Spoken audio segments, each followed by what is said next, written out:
Everyone says they're customer-centric, but few actually are. If you say it, chances are you're not showing it.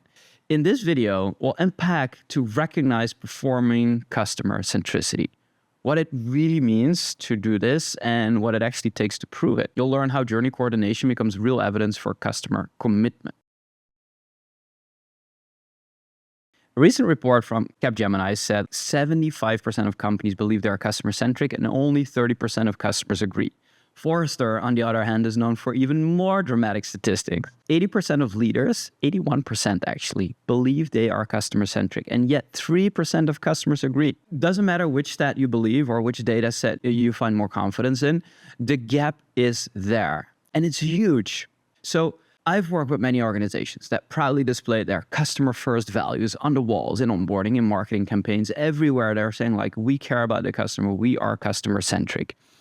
But when we uncovered the customer journey to make up the customer experience, we found misaligned incentives, siloed delivery, and neglected pain points.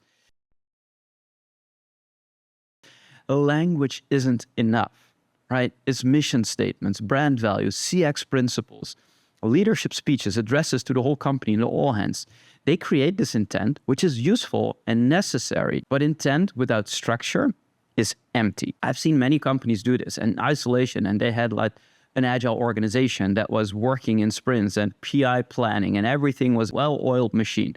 You would basically say, like, anything you could drop onto our agile delivery train or release train will get shipped. And so it did. And then they had like a customer experience organization that was completely distant, and they were evangelizing, sharing, making the message heard, and bringing people together, facilitating journey mapping workshops, doing research, taking it all in and making these practices known.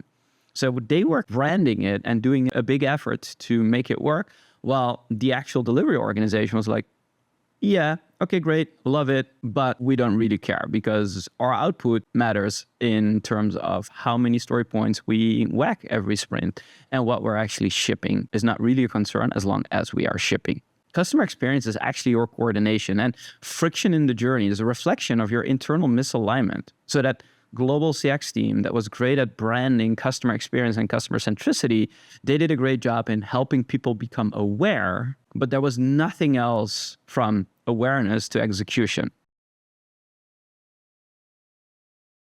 Another example where this shone through was when I was working with a large telco, and churn is a typical issue. Everyone knows it, right? You need to spend a lot of dollars to acquire customers, and then the switching costs are low. You can go to any new provider.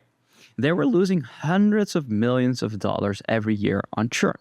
Now, I'm not saying like that should all go away. It is easy to switch, and that's a consumer right almost. But acquiring customers is becoming expensive if churn is really high. So you have to spend much more to keep up with revenue expectations. But here's the thing. They were very customer-centric, but only in terms of understanding. They knew exactly what was causing churn: bad network coverage in certain areas, old cable wear, and miscommunication around what to expect and what to get. So the promises they made, they couldn't keep. But to everyone's surprise, after 12 months, after they figured out all these problems around churn, nothing changed. Why? Indecision. They weren't able to make any decision what to address first. And as a result, they had endless meetings, beautiful reports, all the data shared and committed to across the company. But because nothing was addressed, nothing changed. This is the problem of many organizations that say, like, we are customer-centric, because in practice, they are not putting the structure in place to actually pull off what their intentions are. So collecting feedback without acting on it does more harm than asking your customers to give it at all. You spend a ton of time and resources on something that gets shelved. Beautiful insights that get shared once, journey maps hanging on the wall, research that is not acted on but still is collected, all these survey data and that is being reported on, but no action is taken. So why are we spending so much money and time putting vanity metrics in and vanity activities in and having symbolic gestures to the business? So coming back to intent, the way to solve this And what I've seen work is by having a coordinated approach that cuts across these teams, right? And the customer journey typically cuts across teams. So I'm going to talk about journey coordination, which is helping to prove the intentions that you're having. Organizations that are thriving, they are doing a couple of things differently. They have ownership of journey stages, okay? Cross-functional decision-making rituals across them.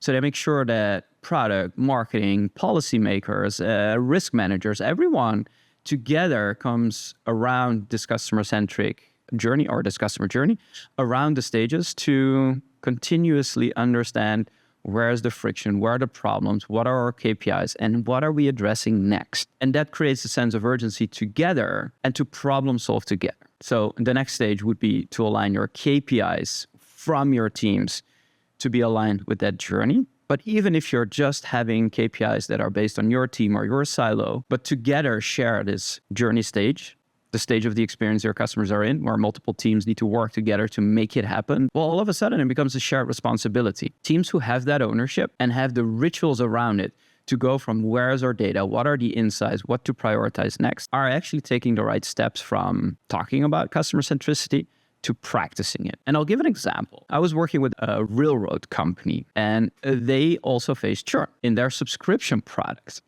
But here's what they did instead.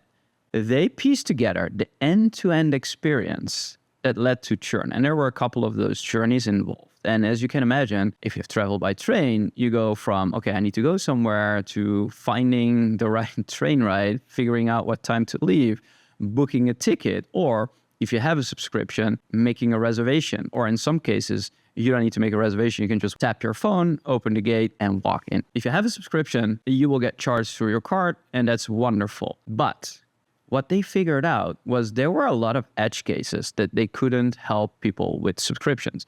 So some trains had an additional fare that wasn't possible to do.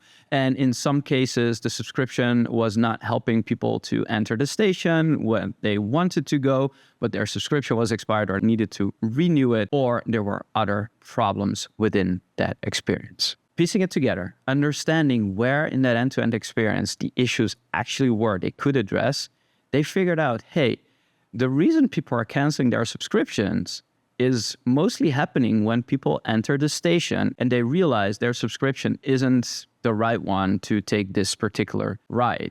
So they want to upgrade their subscription, change their plan so that they can make the ride. But because we do not offer that experience in the application to change it quickly and to make the changes necessary for this particular ride, the only thing for people to do is just cancel their subscription, buy a separate ticket so that they don't pay double, and then go and travel. And by this simple insight, they could say, we want to keep people on the subscription, so we need to make it easier for all those edge cases to be possible.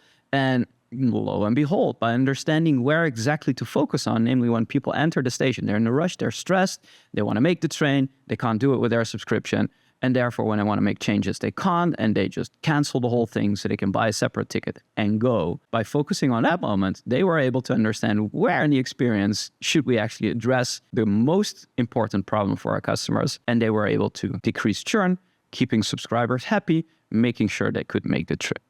So execution, tying this together and across different teams, because this was not just the app team, it was also the billing team and the accounts team and the subscription team, to really help them see the same thing from the same angle, was inspiring action and ultimately led to change.